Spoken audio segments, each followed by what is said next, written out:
Una de las evidencias más grandes de ser un verdadero cristiano es perseverancia en el medio de las pruebas, especialmente cuando esas pruebas se manifiestan en persecución por el nombre de Cristo. El verdadero cristiano continúa siguiendo a Jesús, obedeciendo su palabra, aunque signifique sufrir por su fe. Pero ese no es el caso con el cristiano falso. El falso cristiano son aquellos que profesan ser seguidores de Cristo, pero en la verdad no son, porque la primera señal de persecución, la Biblia dice, caen, se echan, se alejan de la fe, dejan de identificarse como hijos de Cristo, como hijos de Dios. El Señor Jesús habló de esto en una parábola en Mateo 13. Una parábola es un cuento cotidiano, pero que tiene un significado espiritual. Entonces, y Jesús enseñó mucho en parábolas. En esta parábola, la parábola del sembrador, el Señor habló de un hombre que sembró semillas en varios diferentes tipos de tierra. Tiraba la tierra, tiraba la semilla. Ahora, comparación con otras parábolas que nos dio Jesús, no tenemos que en verdad preocuparnos por interpretar porque el Señor nos lo interpretó ya. Después de dar esta parábola a sus discípulos, entonces Jesús se los explicó. Él dijo que el sembrador representa a cualquiera que esté compartiendo el mensaje de salvación con otros, y la semilla que está sembrando, que está regando, la semilla es la palabra de Dios, es el evangelio. En otras palabras, el sembrador está testificando, dando la verdad del evangelio mientras él está regando la semilla, está sembrando en las diferentes tierras. Entonces las varias tierras, diferentes tipos de tierras, representan diferentes respuestas que tiene el corazón del individuo al evangelio. Y una de estas respuestas del corazón se asemeja a una tierra que no tiene mucha profundidad. Entonces no es que es pura, no, es una como pedragosa, entonces no es roca en sí, pero es que lo que es que hay una profundidad muy liviana de tierra sobre estas rocosas. Entonces, el sembrador tira en este tipo de tierra. Entonces, en Mateo 13, 15 a 6, el Señor dice, otra parte cayó en pedregales donde no tenía mucha tierra y enseguida brotó, porque no tenía profundidad de tierra. Pero cuando salió el sol, se quemó y porque no tenía raíz, se secó. Entonces, la interpretación que nos dio el Señor de este tipo de individuo es una persona que es una tierra sin profundidad. ¿Y qué es lo que pasa cuando esta persona recibe el Evangelio? Continúa en Mateo 13:20, dice, y aquel en quien se sembró la semilla en pedregales, este es el que oye la palabra y enseguida la recibe con gozo, pero no tiene raíz profunda en sí mismo, sino que solo es temporal. Y cuando por causa de la palabra viene la aflicción o la persecución, enseguida tropieza y cae. Entonces, entonces lo que Jesús nos dice es que cuando la semilla cae en individuos así con corazones de esta manera, la semilla inmediatamente brota. Entonces inicialmente se ve todo bien, como que si fuera verdadero, que si fuera una mata robusta, fuerte. Te parece que esta es una persona que recibió Cristo, que hay salvación verdadera, pero la verdad es que no, es temporal. Entonces usa la analogía aquí de esta tierra, la semilla en pedregales, porque precisamente no hay profundidad en la tierra, porque está la roca y solo hay poquita tierra después que empieza la roca. Entonces lo que previene es que estas raíces se agarren firmemente en la tierra para recibir la nutrición que necesitan para crecer. Entonces estas matas cuando se siembran así inicialmente brotan y se ven muy bonitas y parece como que aquí tenemos una mata sólida, buena, sana. Pero estas matas no, más bien brotan rápido, pero a la primera vez que se cae el sol se marchitan y se mueren. Y es precisamente porque no hay una tierra sólida y profunda. O sea, en otras palabras, entonces al principio reciben el evangelio con gran entusiasmo y uno piensa, wow, aquí esta es una persona que está muy emocionada con el evangelio. Pero entonces, la respuesta ha sido precisamente frívola, liviana, superficial, pura base de emociones y no hay nada más profundo que eso. Precisamente falta de profundidad. No hay ningún arrepentimiento de pecado, no hay ninguna fe genuina, ninguna sumisión a la autoridad de Cristo. Precisamente entonces, porque no son cristianos verdaderos, entonces la asociación y la conexión que tienen a su fe, al cristianismo, es temporal y solamente dura hasta que le empiece el primer problema, la primera prueba. La primera prueba por el nombre de Cristo, inmediatamente caen, se echan para atrás. Entonces, cuando este individuo se enfrenta con la posibilidad de que va a tener que sufrir por el nombre de Cristo o el de ser identificado con Cristo, se echa para atrás porque no va a sufrir por algo que en verdad no cree en verdad. No hay una fe verdadera. Entonces, esta persona nunca fue cristiano, hizo una profesión falsa, un entusiasmo superficial. A la primera tempestad, porque no había una fe verdadera, se retiran de lo que es ser cristiano, se retiran del ser identificados con cualquier cosa de Cristo. Entonces eso es lo que dijo el apóstol Juan de creyentes falsos que abandonan la fe. Los que se llaman cristianos, pero que eventualmente abandonan la fe. En 1 Juan 2:19 salieron de nosotros, pero en realidad no eran de nosotros, porque si hubieran sido de nosotros, habían permanecido con nosotros. Pero salieron a fin de que se manifestara que no todos son de nosotros. Eventualmente, el que no es creyente sale a relucir la verdad y no permanecen en la fe. Entonces, completamente se apartan de Cristo. Pero en comparación con el que no, con el que es creyente falso, el cristiano verdadero continúa, persevera siguiendo a Cristo, no importa qué tan difíciles se le pongan las cosas. No importa qué prueba le venga por delante. Jesús dice en Juan 8:31, si salieron, entonces, si vosotros permanecéis en mi palabra, verdaderamente sois mis discípulos. Esa es la prueba de ser cristiano, es perseverar. Pero no solamente continúan discípulos en la palabra, pero en momentos de persecución más bien se acercan a Cristo, se someten a su voluntad en el sufrimiento. Entonces, quieren obedecerlo en el medio del sufrimiento. Entonces ellos aplican las verdades bíblicas que tienen de persecución para fortalecerse en el medio, en esos momentos difíciles. El que no cree se aparta, cae. El que sí cree se acerca más a Cristo en estos momentos difíciles. Entonces esta mañana, continuando nuestro estudio del libro de Hechos, vamos a descubrir algunas de estas lecciones importantes. Ya hemos lidiado, ya hemos estudiado una persecución, pero hay más persecución en Hechos. Entonces, esta es la segunda instancia de persecución de la primera iglesia. Eso es un pasaje bastante largo, pero lo vamos a leer completo. No vamos a cubrir estudio de toda la sección, pero queremos leerlo todo junto. En Hechos 5:17. Esto es lo que dijo Lucas, el autor de Hechos. Pero levantándose el sumo sacerdote y todos los que estaban con él, es decir, la secta de los saduceos, se llenaron de celo y echaron mano a los apóstoles y los pusieron en una cárcel pública. Pero un ángel del Señor durante la noche abrió las puertas de la cárcel y sacándolos dijo, y puestos de pie en el templo, hablad al pueblo todo este mensaje de esta vida. Habiendo oído esto, entraron al amanecer en el templo y enseñaban. Cuando llegaron el sumo sacerdote y los que estaban con él, convocaron al concilio, es decir, a todo el senado de los hijos de Israel, y enviaron órdenes a la cárcel para que los trajeran. Pero los alguaciles que fueron no los encontraron en la cárcel. Volvieron pues e informaron diciendo, encontramos la cárcel cerrada con toda seguridad y los guardias de pie a las puertas, pero cuando abrimos a nadie hallamos dentro. Cuando oyeron estas palabras, el capitán de la guardia del templo y los principales sacerdotes se quedaron muy perplejos a causa de ello, pensando en qué terminaría aquello. Pero alguien se presentó y les informó, mirad, los hombres que pusiste en la cárcel están en el templo enseñando al pueblo. Entonces el capitán fue con los alguaciles y los trajo sin violencia, porque temían al pueblo, no fuera que los apedrearan.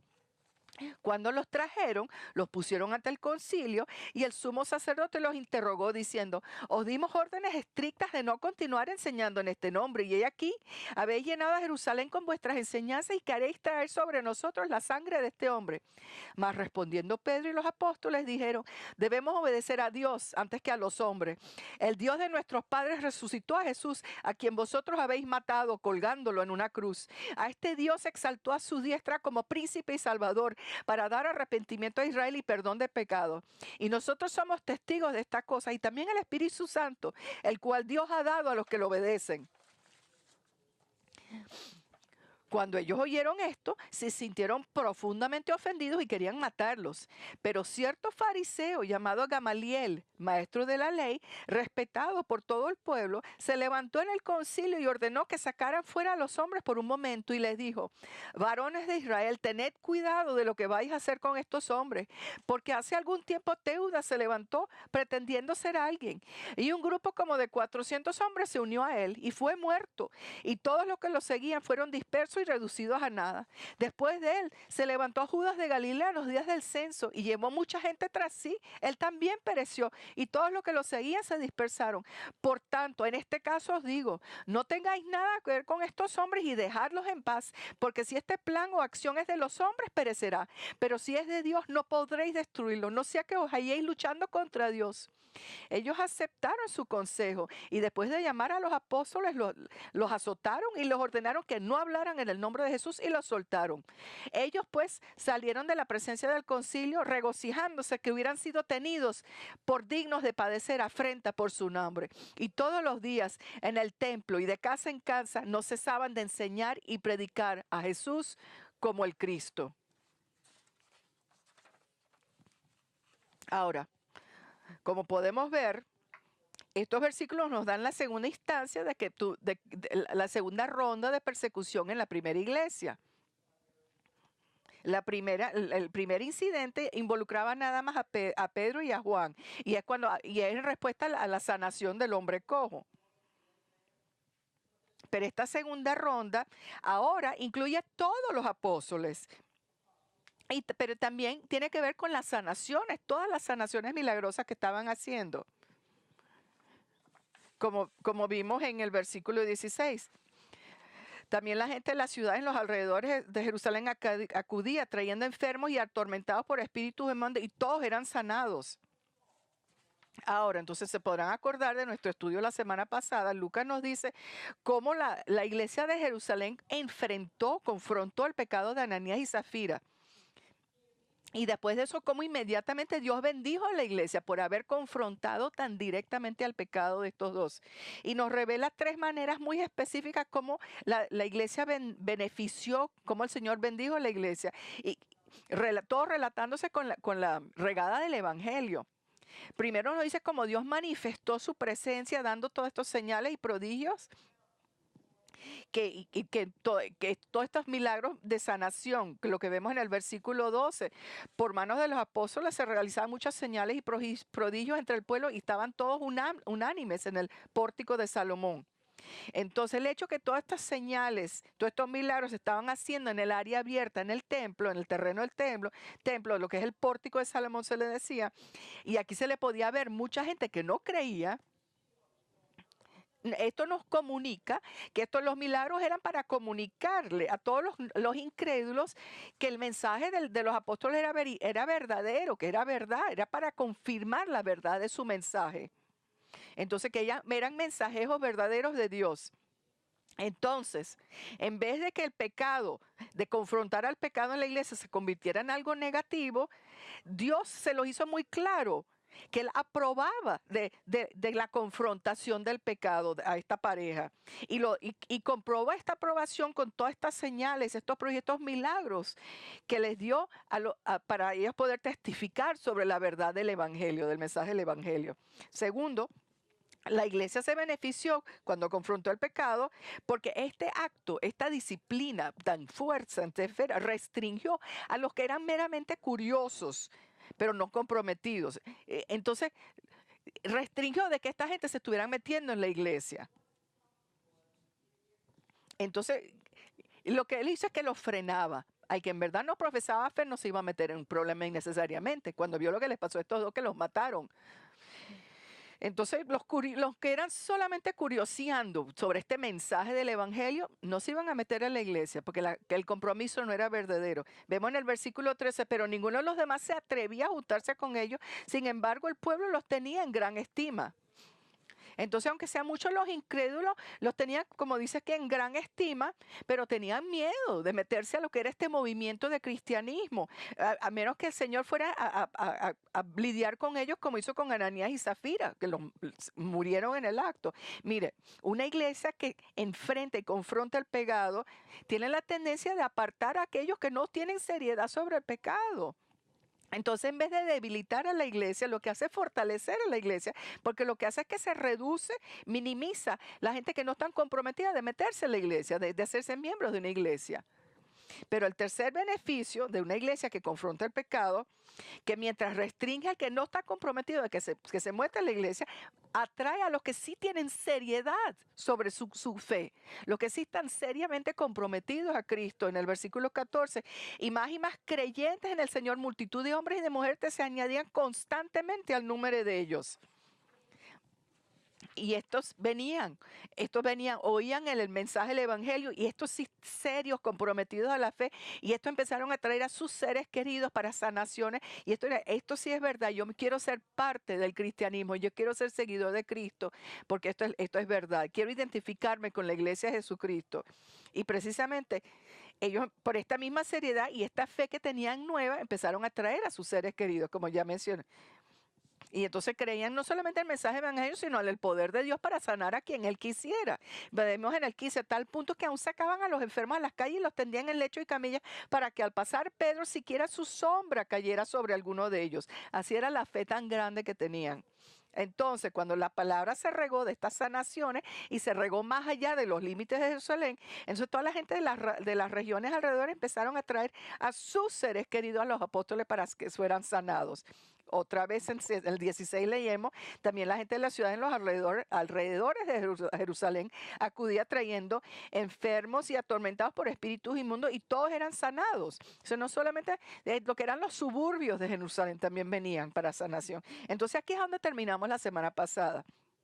Y como podemos ver de estos versículos, el propósito que Lucas nos da esta información sobre lo que es la confrontación del pecado de Ananías y Zafira es para que nosotros entendamos que en vez de tener un efecto negativo, lo que es la disciplina en la iglesia y mantener la pureza en la iglesia, en vez de tener un efecto negativo, más bien lo contrario. Tenía un efecto muy positivo, muy beneficioso para la iglesia. Y el mensaje es obvio, hay una aplicación muy obvia para nosotros, que aunque nosotros no nos sintamos cómodos confrontando a personas en su pecado en la iglesia, la verdad es que a nadie le gusta, o sea, es algo en verdad incómodo, pero es lo que tenemos que hacer, es lo correcto, es lo que el Señor nos manda. Entonces no basamos nuestro comportamiento en lo que nos gusta hacer, pero más bien en base a obediencia a la palabra de Dios. Y entonces Mateo 18, este pasaje de escritura nos afirma que cuando tenemos que obedecerlo y tenemos que confrontar a un hermano, una hermana en pecado, y el Señor bendice a su iglesia cuando la iglesia es obediente no solo en este aspecto, sino en todo aspecto. Entonces esta mañana seguimos nuestro estudio de Hechos 5. Seguimos en la próxima ronda de persecución de los apóstoles. Pero no podemos ahora concluir que Lucas ahora terminó diciéndonos sobre cómo el Señor bendice y cómo beneficia a su iglesia cuando se confronta el pecado. Lucas no ha terminado con ese tema todavía, diciéndonos esta segunda ronda de persecución. Lucas nos está dando más información cómo la iglesia se beneficia cuando confronta el pecado.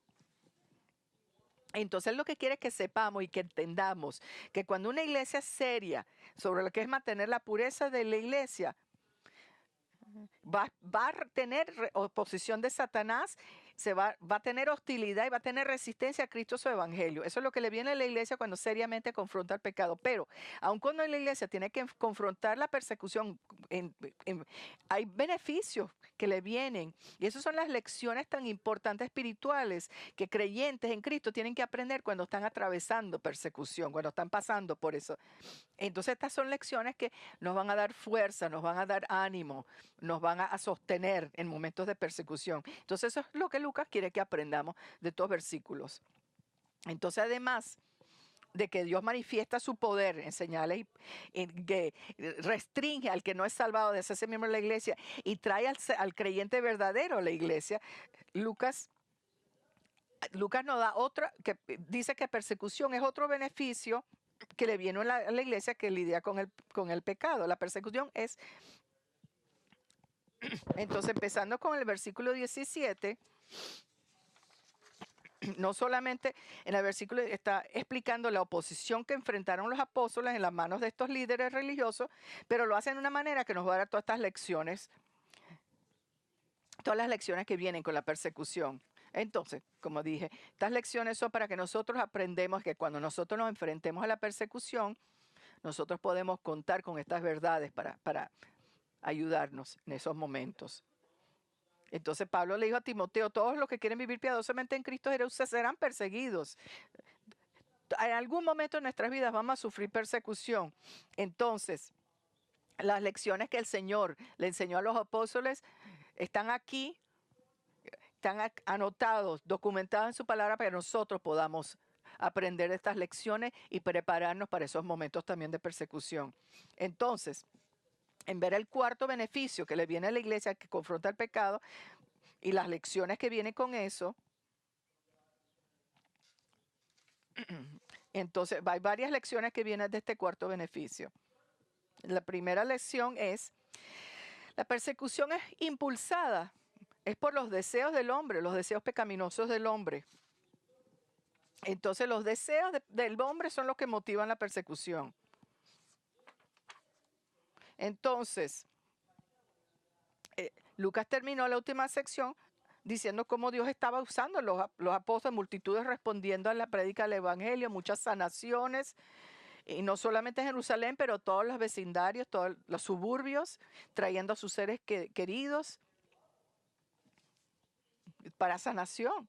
Entonces esto era, en verdad, todo esto era fenomenal lo que estaba pasando. Había miles de personas entrando al área del templo todos los días, oyendo a los apóstoles, predicando de Jesús, siendo sanados al toque de las manos de los apóstoles. Y la popularidad creciendo rápidamente, los apóstoles. Entonces era una cosa increíble lo que estaba pasando aquí, que lo que el Señor estaba haciendo con su iglesia, usándolos para crecer. Entonces estos líderes religiosos, bueno, se estaban alarmando, viendo esta popularidad, porque vemos en 15:17, pero levantándose el sumo sacerdote y todos los que estaban con él, es decir, la secta de los saduceos, se llenaron de celo y echaron mano a los apóstoles y los pusieron en una cárcel pública. Entonces, después de observar lo rápido que se estaba regando la palabra a través de los apóstoles y toda la gente que estaban siendo atraídas a la palabra, y no solamente para salvación, sino para las sanaciones milagrosas, Lucas nos dice que el sumo sacerdote y con los saduceos, entonces actuaron y por la envidia y por los celos, bueno, puro celo y pura envidia. A los 12 apóstoles los metieron presos, los encarcelaron. Entonces, como dije antes, en la primer instante eran solo Pedro y Juan que fueron encarcelados. Ahora este nuevo ataque son los 12 apóstoles completos. Y el motivo por la cual lo hicieron, el sumo sacerdote y los saduceos, bueno, puros celos. Y eso es lo que nos dice Lucas, que eran puros celos. Bueno, y además de eso, los hombres obviamente estaban frustrados, estaban disgustados porque los apóstoles no los obedecieron como les habían mandado hacer, de que no predicaran más sobre Jesús, que no hablaran más el nombre de Jesús. Y también estaban disgustados por el hecho, cuando estaban predicando a Jesús, están predicando sobre la resurrección. Y esto era una doctrina en la cual ellos no creían. Esta era una teología que ellos estaban completamente apuestos, los saduceos. Era una, los saduceos negaban cualquier tipo de resurrección de la muerte. Además negaron negaban milagros, negaban ángeles. Era una secta que eran teólogos liberales de esa época. Ahora, de acuerdo a lo que en verdad estaba impulsando, a pesar de todas estas faltas, en verdad el impulso, lo que los motivaba primordialmente eran plenos celos, plena envidia. Envidia de la popularidad, del éxito que estaban teniendo los apóstoles regando la palabra, de cómo la gente los estaban recibiendo. Entonces ellos veían además que estos galileos, que ellos consideraban incultos, unos ignorantes, que no tenían educación, tenían más y más gente llegándole y buscándolo, y se sentían amenazados que iban a perder el poder, perder la influencia que tenían sobre el pueblo judío. Entonces ellos querían mantener el control. Entonces la reacción fue, dice, vamos a encarcelarlos a todos, tratando de eliminar el problema, ¿no? Entonces, los celos de estos hombres no los debería sorprender porque todos estos hombres estaban siendo controlados, impulsados por Satanás. El que impulsó todo esto era Satanás, y él es el de la rebelión original, que él se rebeló en contra de Dios precisamente por celos. Lucifer se rebeló en contra de Dios por celos, que quería ser como Dios. Él no estaba contento de ser un ángel glorioso, que era Lucifer. Entonces era un ángel glorioso que se llamaba Lucifer, pero en vez de estar contento con ser un ángel, él quería ser como Dios. Entonces leemos estas palabras en Isaías 14, 12 a 15, que hablan sobre la caída, que hablan del lucero de la mañana, que es otro nombre de lucero de la mañana, otro nombre para Lucifer, que es el resplandeciente, eso es lo que significa literalmente. Pero aquí es lo que dice la palabra de Dios sobre la caída de Satanás. ¿Cómo has caído del cielo, lucero de la mañana, hijo de la aurora? Has sido derribado por tierra, tú que debilitabas a las naciones, pero tú dijiste en tu corazón, subiré al cielo, por encima de las estrellas de Dios levantaré mi trono y me sentaré en el monte de la asamblea, en el extremo norte. Subiré sobre las alturas de las nubes, me haré semejante al Altísimo. Sin embargo, has sido derribado al Seol, a lo más remoto del abismo.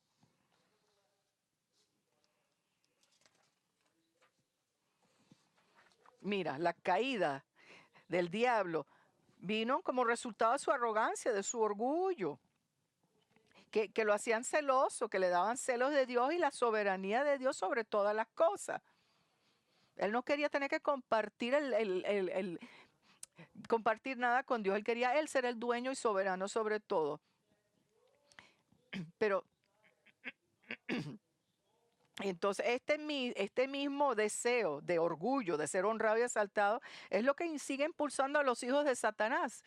Todos los que no son hijos de Dios son hijos de Satanás. Y esa es la que impulsa la persecución de creyentes. Esto es lo que primordialmente impulsa la persecución de creyentes. Pero le acordaré que fue envidia, fueron celos por la cual Caín levantó y asesinó a su hermano Abel. Primero Juan nos dice que estaba celoso de su hermano. Caín resentía el hecho de que Dios aprobó la ofrenda de Abel y le rechazó la de él. Y fueron puros celos lo que lo empujaron a matar a su propio hermano. Igualmente los hermanos de José, los mismos celos que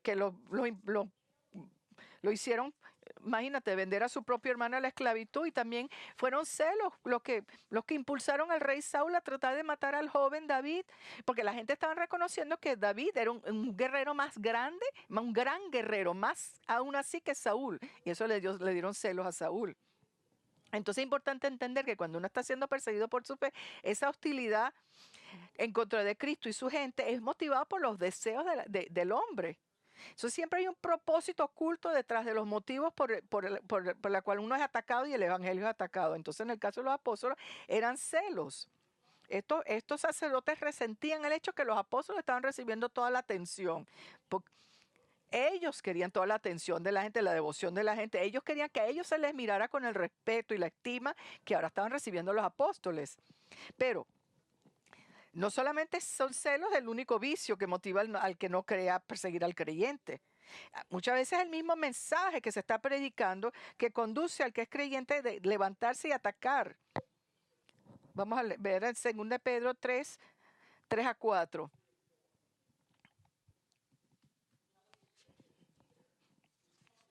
Pedro está hablando sobre falsos maestros.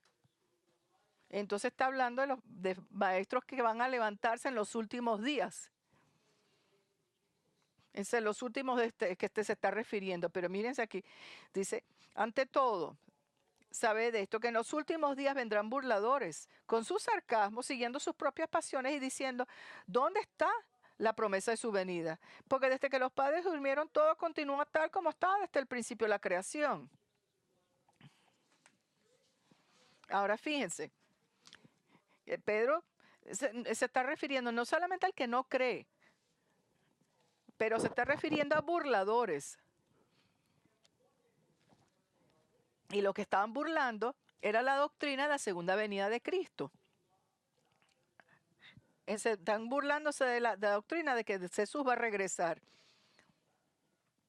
Entonces Pedro nos está dando cierto entendimiento por qué están burlándose de esta doctrina. Y entonces, ¿por qué esta doctrina en particular se están burlando? Dice, están siguiendo sus propias pasiones. Siguiendo sus propias pasiones. Es importante entender por qué están estas palabras. Lo que significa es que detrás de la burla de estos individuos, la motivación por la burla son sus pasiones. Y esos son sus deseos pecaminosos. Podría ser sexual, podría ser político, sería dinero, pero eso es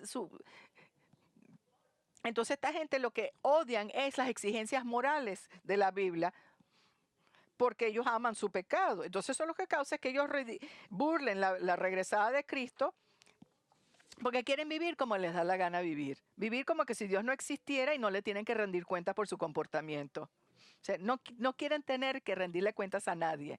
Pero si es verdad que Jesús está regresando, como dice en su palabra, entonces ellos saben que están en problemas.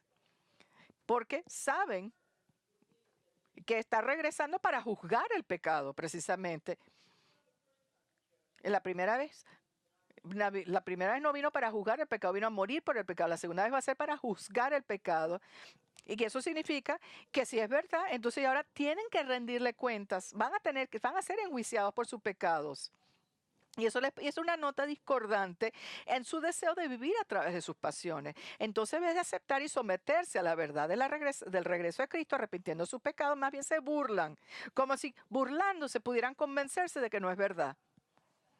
Entonces, están tratando de convencerse a sí mismo de que no es verdad. Entonces, hace muchos años, un ateo muy famoso, Aldous Huxley, él afirmó el punto que Pedro estaba haciendo, que aquellos que atacan el cristianismo lo hacen por el deseo de vivir la vida como ellos quieren. Ellos no quieren tener que rendirle cuentas a nadie ni a nada por su comportamiento. Entonces esto es lo que dijo Aldous Huxley sobre el motivo por el cual él rechazó al cristianismo. Y él escribió, yo tenía motivos por no querer que el mundo tuviera ningún significado mayor. Consecuentemente, yo viví mi vida como si no lo fuera, como si no lo tuviera. Y entonces con eso, sin dificultad pude encontrar razones por la cual vivir de esta manera, como que si mi vida no tuviera significado. El filósofo que no le encuentra ningún significado al mundo, no se preocupa por lo que es el tema de metafísica. Él lo que se preocupa es conseguir alguna razón válida para poder hacer lo que él le da la gana hacer, como él quiera. Entonces, para mí la filosofía de que nada significa, de que no hay ningún significado, era un instrumento que a mí me dio todo tipo de liberación, tanto sexual como política. Entonces, el punto que nosotros tenemos que ver es que la persecución no ocurre en un vacío. Siempre hay un motivo por el cual la gente se levanta y le insulte o lo ataque físicamente o cualquier tipo de ataque por ser un cristiano. Es precisamente porque usted está haciendo lo correcto. Está viviendo como debe vivir, está diciendo lo que tiene que decir sobre Cristo y la gente lo odia. Y porque odian a su pecado, entonces ellos quieren su propia gloria. Entonces ellos están envidiosos, porque ellos quieren vivir por sus deseos, sus pecados, para vivir como ellos quieran. Pero siempre son sus pasiones y sus deseos los que lo impulsan a ridicular y a perseguir al creyente. Pedro escribiría en 1 Pedro 4, 14 a 15, si sois vituperados por el nombre de Cristo, dichosos sois, pues el Espíritu de gloria y de Dios reposa sobre vosotros. Ciertamente por ellos Él es blasfemado, pero por vosotros es glorificado, que de ninguna manera sufra alguno de vosotros como homicida o ladrón o malhechor o por entrometido. Pero si alguno sufre como cristiano, que no se avergüence, sino que como tal glorifique a Dios. Eso es un honor. Es un honor sufrir por el nombre de Cristo, por vivir una vida recta. Porque, si está siendo perseguido por su fe, sea animado, porque el Espíritu de Dios reposa sobre que Él está ahí para fortalecernos, para aguantar la persecución. Él da una gracia especial en la persecución. Y entienda que su sufrimiento es porque usted está haciendo lo correcto, está viviendo como debería vivir un cristiano. La fuente de la persecución es Satanás. Y él provoca al hombre malvado que manifieste hostilidad. Y esta hostilidad es impulsada porque usted está parado en la verdad. Está parado en una vida recta y parado en la verdad de Cristo. Y eso es precisamente porque se encarcelaron los apóstoles. Porque en hacer lo que Dios mandó, predicando el evangelio, sanando las multitudes, el sacerdote y los saduceos estaban celosos de la popularidad de los apóstoles y los metieron presos. Pero entonces Lucas continúa, en la continuación de Lucas relatándonos lo que está pasando en la primera iglesia, nos da una segunda lección sobre persecución que otra vez nos va a dar fuerza, nos va a dar valor y ánimo cuando seamos perseguidos. Y eso es, cuando uno está siendo perseguido, uno puede confiar que Dios está completamente en control de toda la situación. En Hechos 5, 19 a 21a, pero un ángel del Señor durante la noche abrió las puertas de la cárcel y sacándolo dijo, id, y puestos de pie en el templo, hablar al pueblo todo el mensaje de esta vida. Habiendo oído esto, entraron al amanecer en el templo y enseñaban. Habiendo encarcelado a los apóstoles, en un momento Lucas nos dice que durante la noche el Señor envió un ángel que abrió las puertas de la prisión y los sacó. Y les dijo que salieran y que hablaran a la gente sobre Cristo. Y exactamente lo que hicieron. Al amanecer entraron el área del templo y empezaron a predicar sobre Dios, la palabra de Dios, sobre Jesús, sobre salvación. Entonces lo que vemos aquí es un milagro que hizo el Señor y usó uno de sus ángeles para rescatar a los apóstoles, para liberarlos. Y no es la única vez que vemos en el libro de Hechos que el Señor usa un ángel para rescatar a un apóstol de la prisión. En Hechos 12 se nos dan mucho más detalles, más que aquí en Hechos 5. Pero ahí vemos en Hechos 12 cómo él liberó a Pedro, al apóstol Pedro de la prisión, de la cárcel. Entonces no sabemos aquí en el Hechos 5 cómo fue que el ángel lo hizo.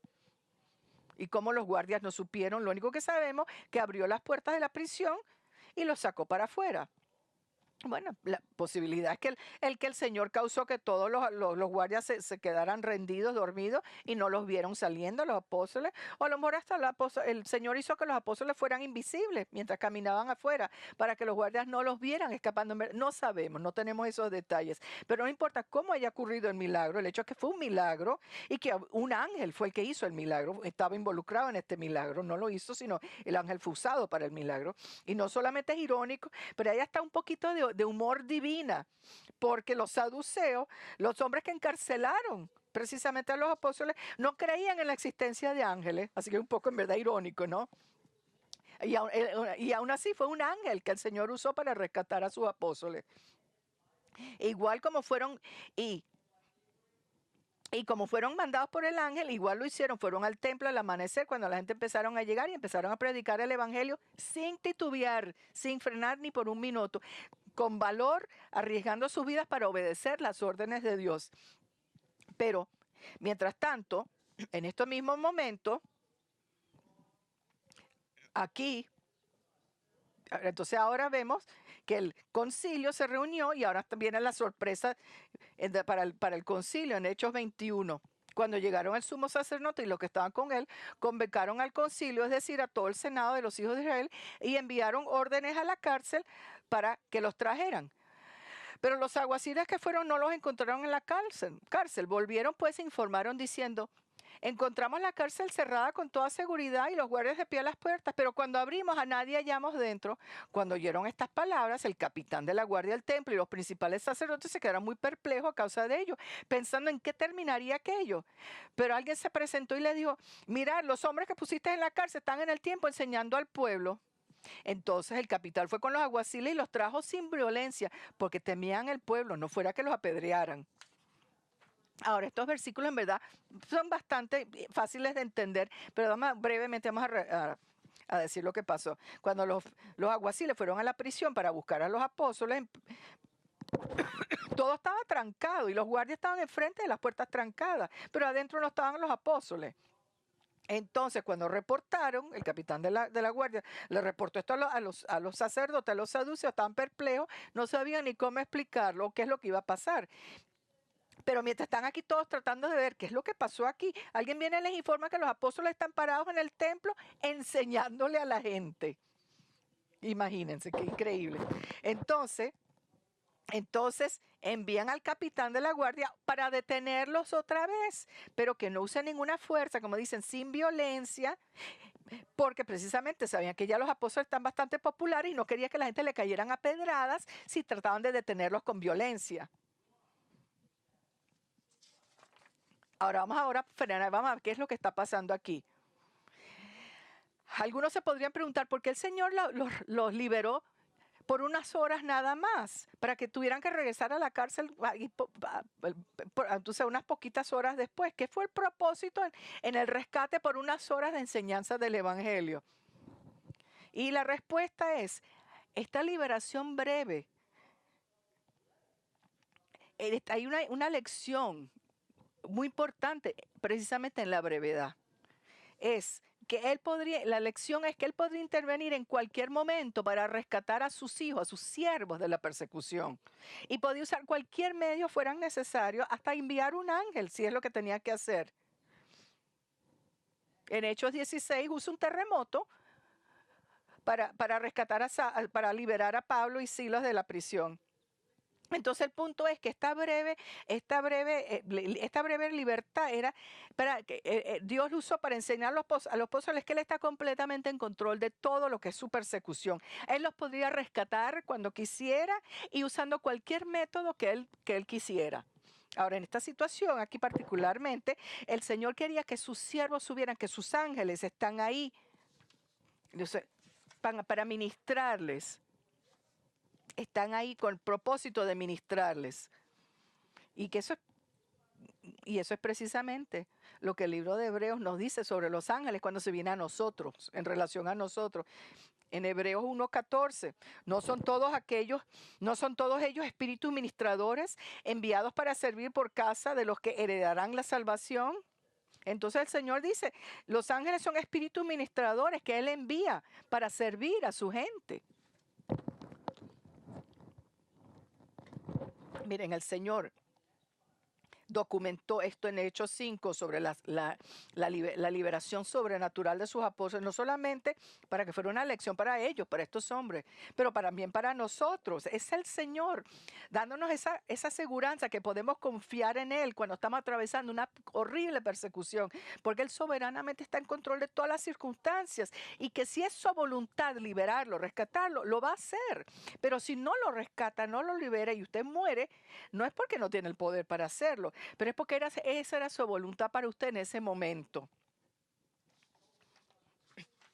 Es su voluntad que ese es su momento de que usted se iba a ir al cielo y iba a ser a las manos de sus perseguidores. Mire, uno de los 12 apóstoles era, Jacobo, Santiago, como cualquiera de los dos. Se usa Jacobo, el hermano de Juan, los hijos de Zebedí. Como los otros apóstoles, él también tuvo esta experiencia, este escape milagroso de la cárcel. Y como los otros le entendía el mensaje que el Señor está en control de todo. Pero aún así, un poquito después en el libro de Hechos, leemos que Jacobo fue encarcelado y esta vez no fue liberado, fue ejecutado. Vemos en Hechos 12, 1-2. Por aquel tiempo el rey Herodes echó mano a algunos que pertenecían a la iglesia para maltratarlo e hizo matar a espada a Jacobo, el hermano de Juan. El hecho que que Jacobo no fue rescatado, no quita el hecho que Dios estaba en control y que Él cuidará de sus siervos cuando son perseguidos. Lo que nos dice es simplemente que Dios en su plan soberano a veces permite que sus siervos sean martirizados. Ahora, con la liberación de los apóstoles, el rescate de los apóstoles en Hechos 5, lo que nos dice esta liberación es que Dios es soberano sobre todas las cosas, aún sobre los perseguidores malvados. Y precisamente porque Él es soberano, Él puede rescatar a sus sirvientes, a su gente en cualquier momento. Así que si usted se encuentra en cualquier punto, en cualquier prueba donde usted sepa que sabe que va a morir por Cristo, muera con perfecta paz, sabiendo que Él está con usted. Y que si Él escogería, Él podría rescatarlo. Pero Él ha decidido que lo mejor para usted es llevárselo para su casa en el cielo ahora, su casa eterna. La historia nos dice que todos los apóstoles, con la excepción de Juan y muchos de sus asociados, colegas de ministerio, todos eventualmente fueron martirizados por la fe. Algunos tuvieron gran sufrimiento antes de morir. Escribiendo sobre su sufrimiento en las manos de los perseguidores, el maestro de Biblia Ken Huston nos dicen que aunque sufrieron, ellos sufrieron sabiendo esa verdad tan maravillosa que Dios si quisiera podría enviarles un ángel para rescatarlo. Pero él escribe, nos escribe el señor Hughes. Si la historia, las tradiciones de la iglesia son correctas, Mateo conocía la realidad de una presencia angélica cuando él fue martirizado a través de la espada. Y igual Marcos, cuando murió en Alexandria, después de ser arrastrado por las calles de la ciudad. Lucas, la experiencia igual, cuando él estaba colgando en un árbol en Grecia. Y el apóstol Juan, cuando había sido cicatrizado, hervido en aceite hirviendo y vivió sus últimos días en exilio en una isla, o con Pedro, cuando fue crucificado boca abajo en Roma, Santiago, cuando fue decapitado en Jerusalén, Jaime el menor, cuando fue tirado de una cumbre alta y batido, golpeado a la muerte con un garrote, Felipe, cuando fue colgado, Bartolomeo, cuando fue azotado y golpeado a la muerte, Andrés, cuando fue crucificado y predicando a lo más alto a lo alto de su voz hasta que pereció. Tomás cuando fue clavado con una lanza. Judas cuando fue matado por flechas. Matías que fue apedreado y después decapitado. Barnabás igual que Matías y Pablo que fue decapitado en Roma. Bueno, eso sigue y sigue y sigue los mártires de la fe. Todos estos cristianos murieron sabiendo que Dios estaba en control de todo y que Él podría intervenir en cualquier momento y rescatarlos, como había hecho con los apóstoles en los primeros días de la iglesia. Y eso es exactamente cómo nosotros tenemos que enfrentar la persecución con esta verdad, esta aseguranza que Dios, nuestro Dios es soberano, completamente en control de todo, incluyendo nuestros perseguidores y lo que ellos puedan o no puedan hacer con usted o con nosotros.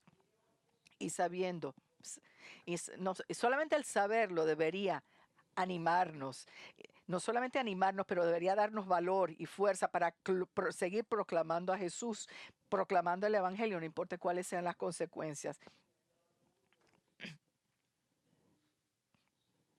Y que el Señor está en control de todo. Y mientras oramos, tenemos que aplicar estas verdades. ¿Qué hacemos con estas verdades? Las recibimos, las verdades de persecución. Y sabemos que la hostilidad es motivado por el pecado de hombre. Y por eso es que predicamos el Evangelio. Por eso continuamos la prédica del Evangelio. Y el pecado que motiva la persecución nos lo dice. Segundo, y sabemos que cuando somos perseguidos, sabemos que Dios está perfectamente en control de todo y nada es accidental. Él podría rescatarnos en cualquier momento a través de un milagro, pero lo que nosotros tenemos que hacer es confiar en Él, confiar plenamente en la soberanía de nuestro Dios. Vamos a sufrir persecución, eso es seguro. Y sabiendo esto, estamos armados, estamos protegidos con estas verdades. Créanlos. Y si Cristo no es su Salvador, Entonces usted tiene que saber que necesita a Cristo, porque usted es un pecador y Él es el único remedio para su pecado, el que murió en la cruz por personas como usted, como yo, y sufrió y murió por nuestros pecados. Confíe en su muerte y su resurrección para ser salvados. Señor Padre, gracias por tu palabra. Sí, sí nos da fuerza, Señor, nos da ánimo. Sabemos que no hay ningún problema para ti, Señor, mandar un ángel, pero a veces no usas milagros, sino que usas cosas ordinarias. Y cualquier sea la cosa, Señor, siempre estás con nosotros. Y como dice Pablo, estar ausentes del cuerpo es para estar presente contigo, Señor. Y morir es ganancia, Señor. Ayúdanos, Señor. Cualquier sea tu plan para nosotros, Señor. Aquellos que ayúdanos, Señor, a acordar estas verdades tan preciosas y a través de ellos ser fortalecidos. Oramos por cualquiera aquí que no tenga fe en ti. Y reconocemos, Señor, que tú eres santo y nosotros no lo somos. Y que Cristo murió en el lugar de pecadores que no son santos, que necesitan salvación. Trae a ti, Señor, todos aquellos que te necesiten para salvación, Señor, en el momento. En nombre de Cristo. Amén.